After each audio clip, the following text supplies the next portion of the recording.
The Boston Red Sox are the defending AL East champs. They've got a young and dynamic core, have only Drew Pomeranz and Craig Kimbrell as pending free agents in 2018, and look poised to contend for division crowns for years to come. The New York Yankees fell just short of the World Series last season. Aaron Judge, Gary Sanchez, and Luis Severino comprised one of the most electric groups of homegrown talent in the game, and they just added defending NL MVP Giancarlo Stanton to the mix. They too figure to be dangerous for a while, with a combination of youth, talent and money that's tough to beat. With those AL East powerhouses wielding more youth, more talent and more money than their AL East rivals, baseball's intelligentsia has started advising the Jays, Orioles, and Rays to sell their best high-priced commodities for younger players with upside. For the record, we agree. The Orioles could make a last-ditch effort to contend next season before Manny Machado, Adam Jones, Zach Britton, Brad Brach and others test free agency, but a woeful lack of starting pitching makes selling the wiser choice. The Rays hung around the fringes of wild cards contention for much of last season and most of their best players are under 30, but they'll also likely lose Alex Cobb and Logan Morrison to free agency this winter, have expressed interest in further curbing payroll and have multiple highly marketable players they could shop.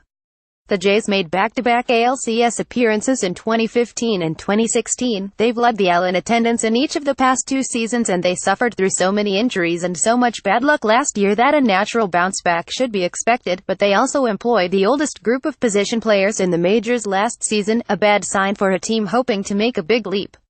If the O's, Rays and Jays do decide to pursue veterans for youth deals, they'll have plenty of suitors for their best available players.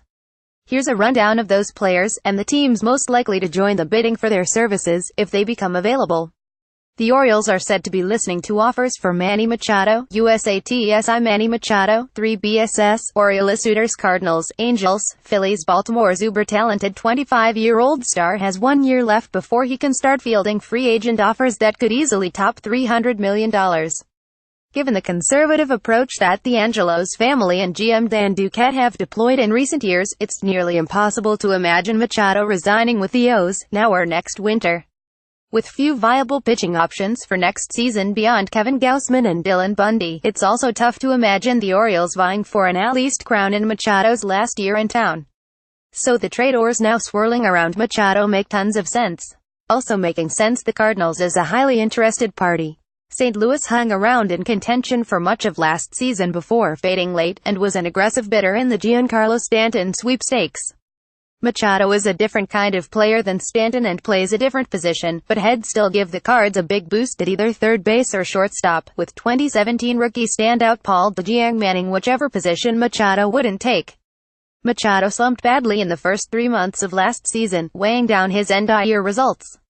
But he's still a dynamic power source in his own right who'd be an MVP-caliber player if he reverts back to his $20,152,016 form. Baltimore's desperate for young starting pitching and the Cards have more of it than virtually any other team, with Luke Weaver, Alex Reyes, and Jack Flaherty heading the organization's list of exciting arms. The Angels don't have anywhere near that kind of prospect power, but Andrew Heaney and Tyler Skaggs at least offer talent and multiple years of team control, albeit with less upside and more injury concerns than, say, Weaver. Meanwhile, the Phillies would see Machado as more of a long-term play, and would likely try to work out a long-term extension if they were to pursue him. Don't bet on Machado giving up his shot at a massive free agent bidding war, though. Josh Donaldson may have done all that he can do in Toronto for the Blue Jays. USATSI Josh Donaldson, 3B, Blue Jay suitors Yankees, Cardinals, Angels. WASNT anywhere near as YA move as the Stanton score, but GM Brian Cashman foisting Chase Headley and his entire $13 million salary on the Padres was a big coup in its own right, giving the Yankees about $27 million in wiggle room under the luxury tax as they try to fill out their roster. Headley's departure, along with 2017 deadline pickup Todd Frazier hitting the open market, does mean that the Yanks will need to find a third baseman this winter. Resigning Frazier could be the path of least resistance, given Frazier's combination of power, affordability, and his zeal for playing in New York. The Bombers could think bigger, though. And with Peter Angelos reportedly blanching at any trade scenario that sends Machado to the Bronx, Donaldson could be a backup plan. The 32-year-old former MVP missed 49 games last season, but still posted his usual monstrous offensive numbers. He's no longer a Gold Glove quality third baseman, but still profiles as a plus defender who would also make New York's lineup even more terrifying. The Cardinals have been interested in Donaldson for a while and could renew their efforts to land him this winter.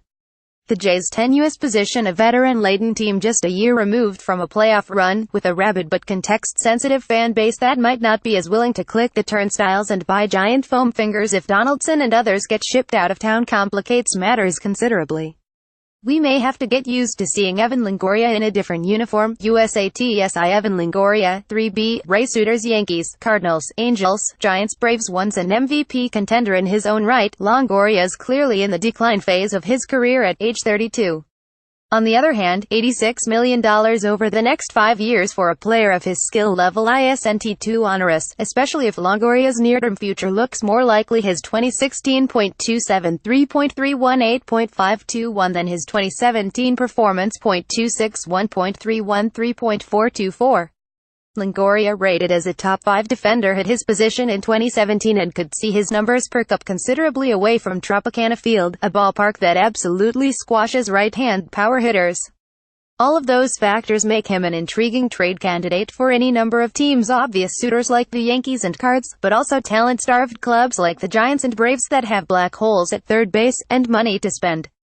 New Atlanta GM Alex Anthopoulos has never been shy about making splashy moves too. The bigger question is whether the Rays will trade the best player in franchise history just a year into what the team might have hoped would be the deal that could carry Longoria all the way into retirement. That Tampa Bay could flirt with wild-card contention with a little luck and a couple of well-placed moves makes a Longoria blockbuster even more dubious. Others who could be in play if their teams dive into sell mode: Chris Archer, SP, Rays Alex Colomé, RP, Rays Adam Jones, of Orioles Ash Britton, RP, Orioles Brad Brach, RP, Orioles SJ.A. Happ, SP, Jays Roberto Osuna, SP, Jays. There's plenty out there for relief-hungry teams to shop for this winter, with Wade Davis and Greg Holland heading a class that remains deep even with quality arms like Mike Minor and Brandon Morrow already securing new gigs. Teams looking for relief help without the burden of a multi-year deal for big bucks could pursue the trade route, though, with Britton and Brach essentially cheaper one-year rentals, and Colomé coming off a league-leading 47 saves, albeit with an oddly diminished strikeout rate. The Astros, Dodgers, Rockies, Twins and Diamondbacks are all 2017 playoff clubs actively looking for quality relievers, though veteran right-hander Pat Neshek signing with the last-place Phillies this week reminds us that any and every team could be in play. The Jays have been reluctant to dangle Roberto Osuna in the past and may have missed their ideal trade window anyway, if Osuna's summer of 17 woes carry over into next season. Archer landing with the Cubs almost makes too much sense. He was the linchpin of a multiplayer deal back in 2011, one that saw Archer and several other talented young players go to the Rays, with Matt Garza shipped to the Northside. Cubs manager Joe Maddon obviously knows Archer well too.